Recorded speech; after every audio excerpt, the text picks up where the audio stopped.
Welcome to Turning Inward. Our intention today is to open your heart and nurture your spirit as you travel on the road without miles, moving inward on your epic and personal journey of self-discovery. I am Rebecca Polvey, your co-host, and I'm here with Dr. Vivian Carrasco. This is the second episode of our Winter 2015 season. We are excited to continue to share concepts from Love.Being.Human with you, and grateful that you are here with us. Today, we'll be exploring the concept of movement together.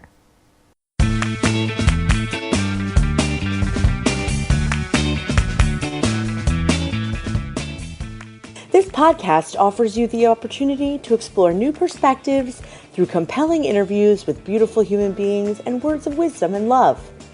This show was created to guide and inspire you.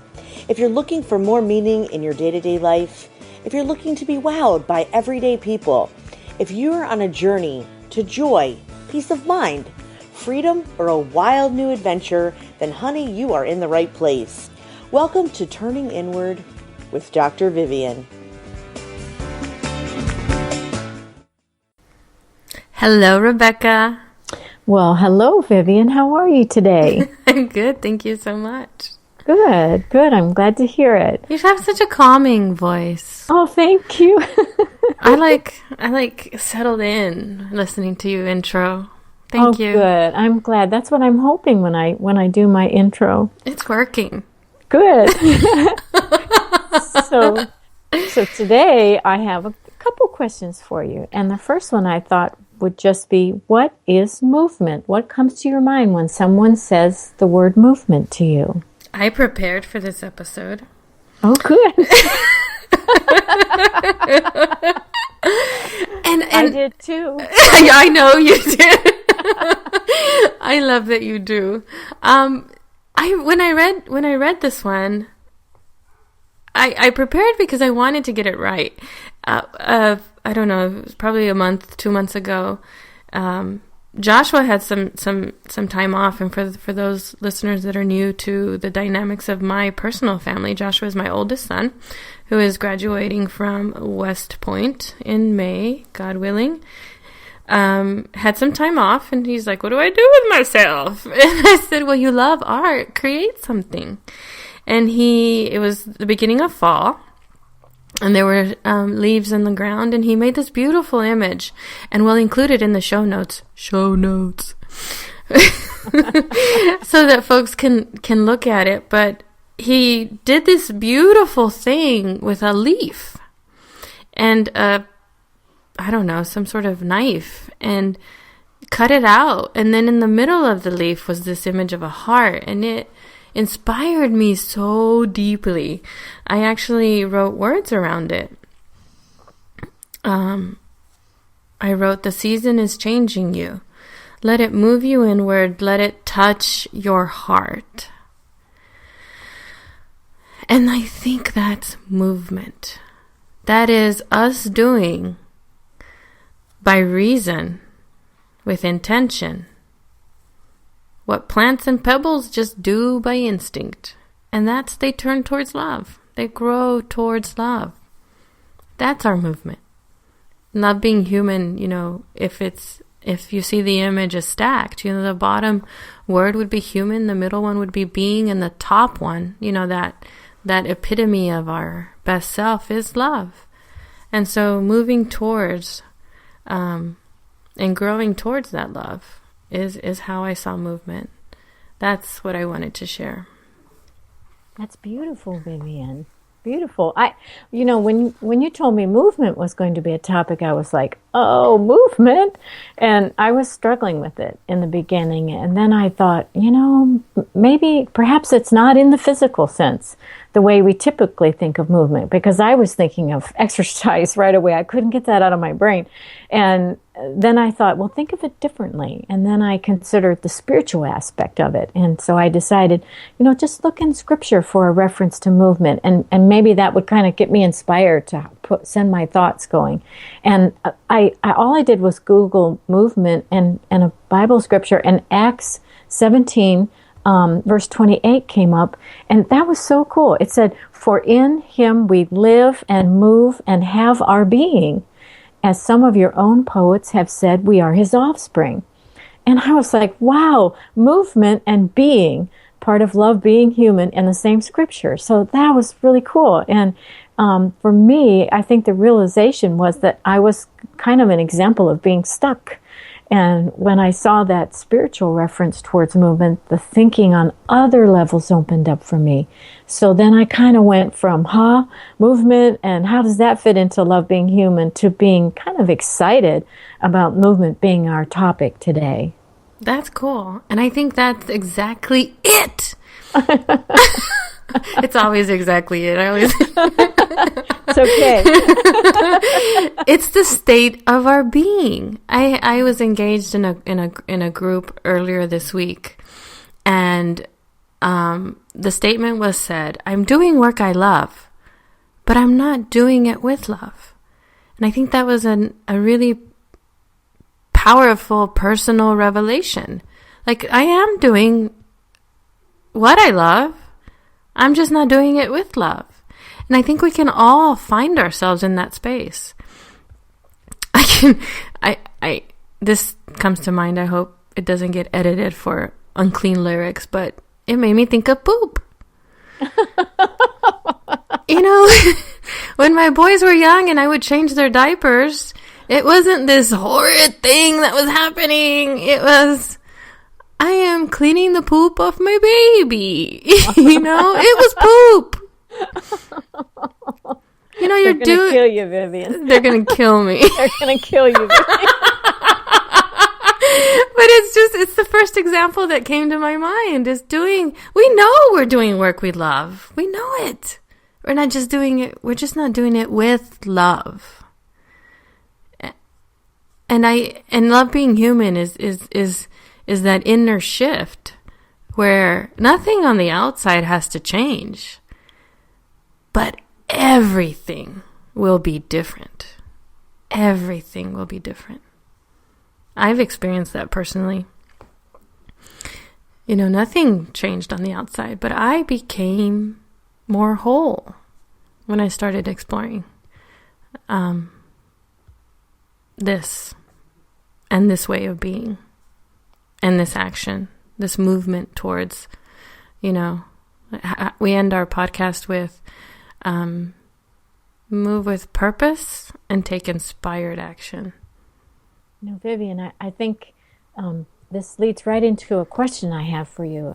People have seen so many other approaches. Why could people feel that Love, Being Human would give them what they are yearning for? Because what are we really yearning for? I have been connecting with folks who, and this story, actually, honestly, that I went through a few years ago is this idea, this feeling honest. I don't know how else to say it. I felt guilty that I wasn't grateful for everything I had. I felt this sadness that I had what other people wanted, but I didn't know if I wanted it. And I think that's the yearning. That's that underlying thread of how am I going to find what's going to fix me? You're not going to find it. Love, Being Human is going to work because you're going to do the work to figure out your own inner intuitive wisdom. You're going to move. Love, Being Human is that really short journey. Like we start off, it's about 18 inches, and it takes you from your head all the way down to your own heart. So it is you embodying, you living, you moving your own wisdom through in your actions. Did that answer the question? It did. It did, absolutely. I like when you're surprised. That means I pleased you. It was so good, Vivian. Well, I have to share it with you. When I mentioned our topic to my husband, he said, first words, I said, we're going to talk about movement. I said, what comes to your mind? Because I was a little bit stuck. And he looked at me and he said, who moved my cheese? And it's a favorite self-improvement book of his that addresses being able to recognize that something has changed, as well as being ready to move with the change. I guess we can look that up and put that in the show notes too. Show notes! It doesn't come to the title of it, but not who wrote it. But we'll find it. And so I guess this leads me to say perhaps movement could be considered as being related to time, which was one of our previous topics we discussed. Think of it as a transfer from past to present to future. And as a human, can we be flexible and open to movement in a different direction? Oh. That's what I got from what my husband said. That's amazing. Flexible and open to a new direction. That is, that's it. I have two things that come to mind. The first one is the logo for Turning Inward is a seashell. And Jessica Kupferman, big shout out to Jessica, created that. And she did that without my direction because she saw this work as a movement, upward, a movement in another direction, that turning, that spiraling up. Because when we're moving out of our mind and we're moving into our heart, we're living a life that gives us so much more vitality, so much more flexibility. It's a life that is firmly rooted in our values. When we're not, we're struggling, we're being pulled down, we are inflexible, we're static, we're like statues, and we're more narrow. We just aren't as expansive. The other image that came to mind is, I'm looking at it right now. It's a seashell. And it's a seashell that I found on the seashore, if you can even believe that. But it was during what I call the dark years. And I had taken a trip with some lifelong girlfriends to North Carolina. And my girlfriend Carolee and I were walking down the seashore, and I was really distraught, really in a tough place, because I think for a lot of folks, the outside world, I wanted the outside world to be different. I wanted, like what I talked, something to be fixed, someone to be different, whatever. And I made this very genuine request of God. I said, if only, and I don't remember exactly, and maybe we can bring Carolee on and have her share exactly how I said it, but I said, I want a sign, some signal that I'm moving in the right direction. And at that instant, this is complete truth, I stepped on something hard. And, my face was like, what? And she looked at me like, what? Because I slowed down I reached down and I uncovered what I had stepped on. And I was amazed. She was amazed. With the sea water, I cleaned off a completely whole conch shell, bigger than my full hand. Oh, beautiful, Vivian. Wow. And it was and became my anchor. That's beautiful. That's how the seashell got started. Well, honestly, it wasn't. Jessica didn't know that story. When the seashell appeared, she didn't know that story.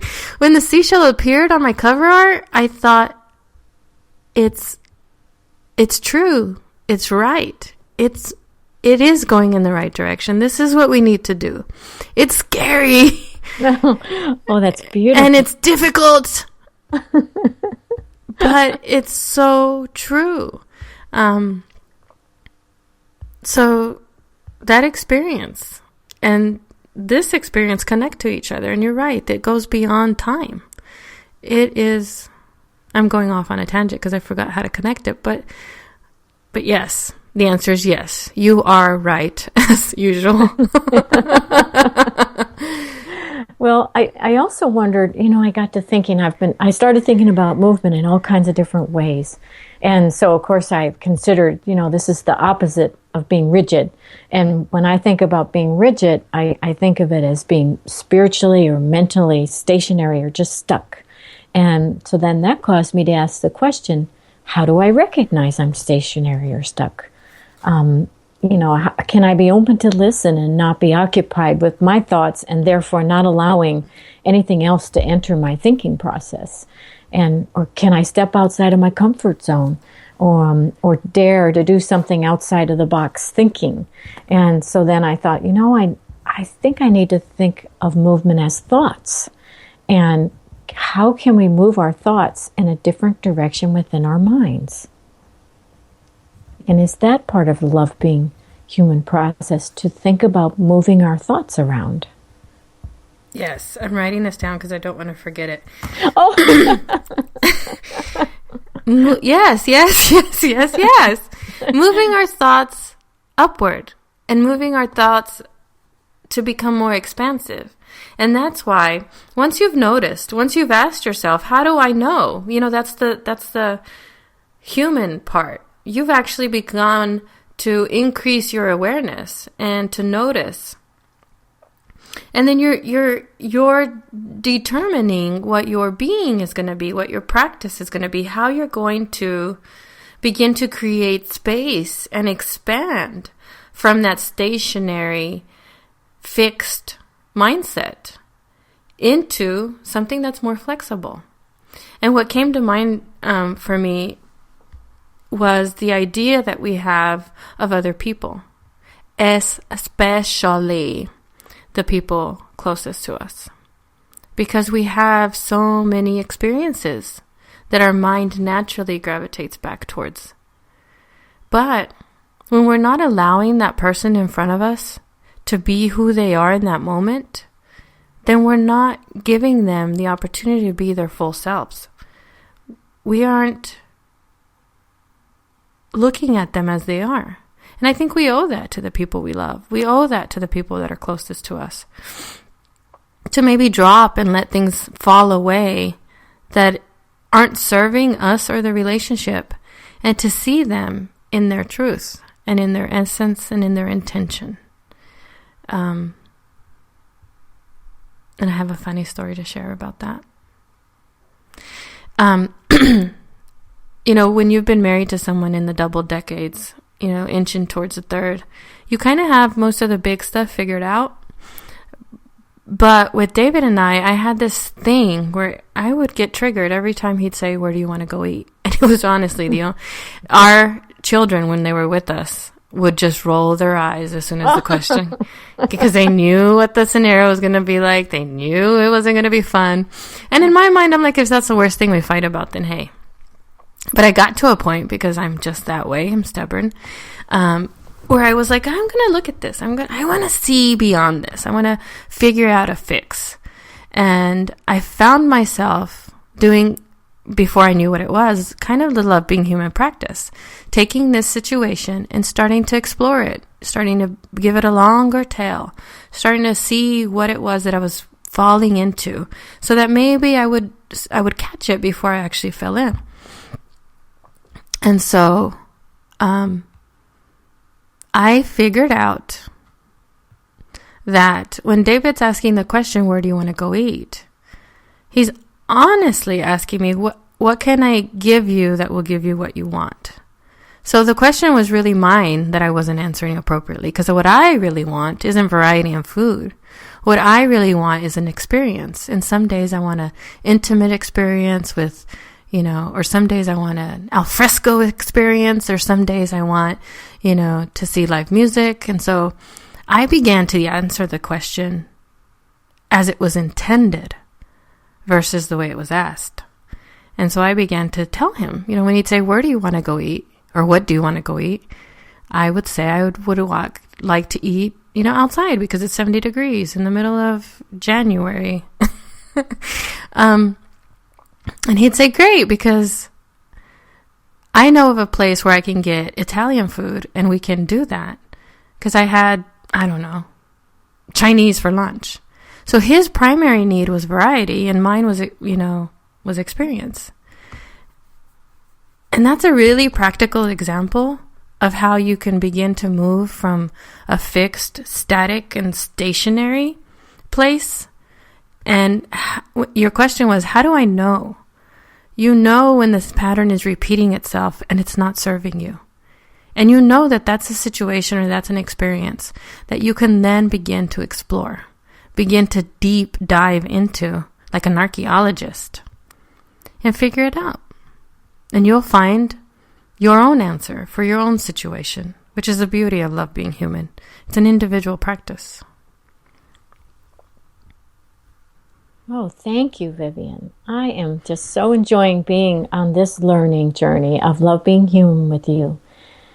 And we also thank our audience so much for being with us here today. And if you enjoyed the conversation, we invite you to connect with us by joining our inner circle at viviancarrasco.com. And Vivian spells her last name Carrasco, viviancarrasco.com. And I want to close with one of Vivian's sayings, which is, remember, move with purpose, and take inspired action. Thank you for joining us today here on Turning Inward with Dr. Vivian.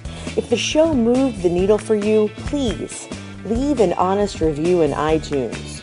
And also make sure you cruise on over to viviancarrasco.com and join us for personal strategies and tips to help you move forward. Ciao, baby.